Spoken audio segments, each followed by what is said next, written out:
Well, I'm Mark Turner, president of the Gilroy Chamber of Commerce. We're back again with Mayor Roland Velasco. Mayor, I always like to ask some of our guests, how are they adjusting to the work from home challenges? It's been tough. It's been different. At first you think, woohoo, I'm home for a few days or I'm home for a week, and then it starts to get old, and suddenly you start getting cabin fever, and it's been a tough transition. I'm also teaching a political science class at Gavilan College, and so twice a week I was meeting with my students face to face, and then suddenly, we're in class, we start talking about the coronavirus and how it relates to both the national government and the state government and this idea of federalism. And then we're getting orders that we have to stay home. And suddenly we're transitioning from a face-to-face class to an online class. And that has been very, very challenging for me. You don't get the same sense of energy from the students.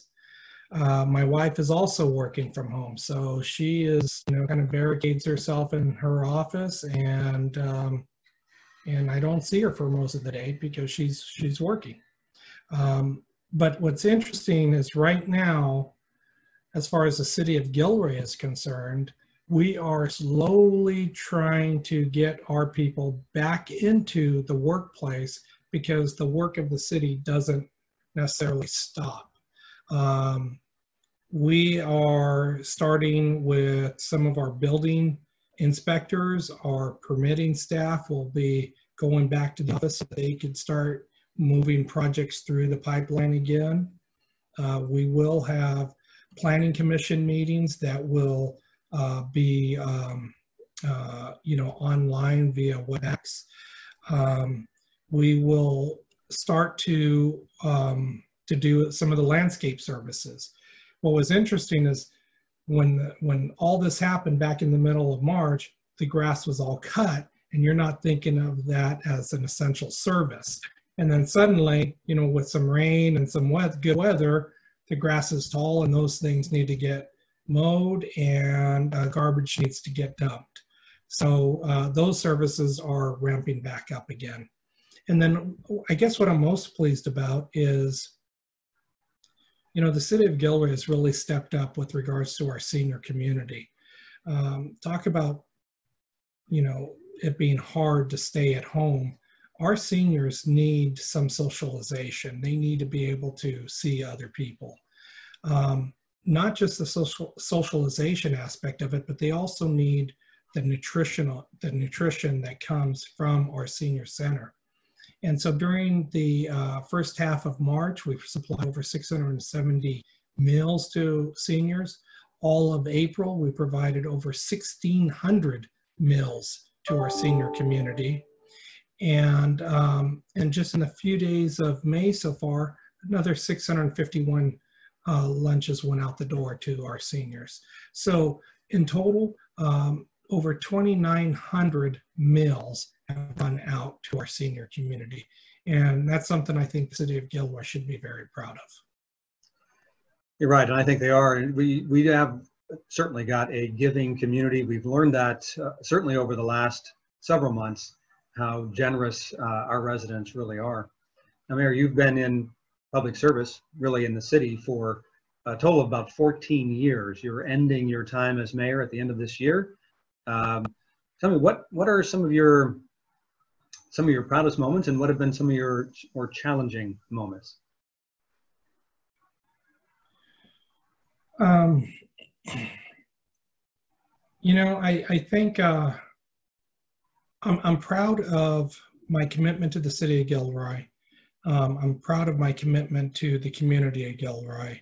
I think the thing that I find most rewarding is when I have a Saturday morning coffee with a group of residents and I explain certain issues in layman terms so that everybody understands it. It's not government speak, and the audience members actually start to understand a little bit about how City Hall functions, why the decisions are being made, things that they think we have the authority to decide, and then they find out, we really don't have that kind of authority.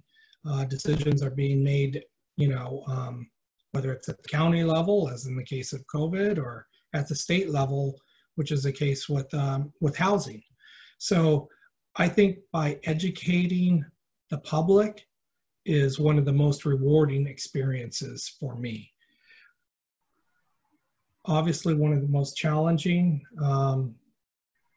gosh, there's been so many, whether it's seeing the sky lit up in fire when we had the Valley Bunyan fire.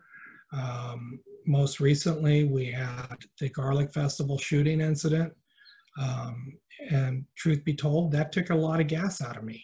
It really wiped me out. And then now we're dealing with the COVID crisis. So there have been a lot of challenges that I have seen as mayor. And I just decided, it's time for me to step back and let somebody else at the helm. Well, Mayor, I know that this year in particular has been quite challenging, and the Garlic Festival incident, I think, took a lot out of a lot of people. Certainly appreciate your leadership through that and your commitment to this community, your involvement, all that you have done. You've been a big champion of the chamber. We certainly have appreciated that and the relationship that we've developed over this period of time as well. I imagine to some degree you're going to be missing the involvement, but maybe to a larger degree you're going to be relieved. What's next for you? I hope to just be able to step back and continue teaching at Gavilan College. I'm not going anywhere, at least not immediately. So I'll still be involved in big and small ways. I just, I've always believed you don't have to be on the city council to be an influencer of politics. That's something I talk to the students about, and I truly believe it. You could have just as much influence by meeting with your elected officials, talking to them, helping them understand issues, and then holding them accountable. And so for me, I don't have to be on the council to be an influencer in Gilroy. I'll be able to step back, not worry so much about some things, not get late night phone calls, not get phone calls criticizing me about something that I had no idea what was going on. So I'm looking forward to it, I got to tell you. Well, I'll be sure to make some late night phone calls to you to make up for it. To mess with you, yeah, make up for anything you might be lacking in that regard. So, again, Mayor, thank you so much for your time today. We do appreciate you being with us. And again, we thank you for your commitment and involvement in our community as a leader, as a council member, and as our mayor. Thank you so much. Thank you. I'm Mark Turner, President of the Gilroy Chamber of Commerce. Thanks for being with us.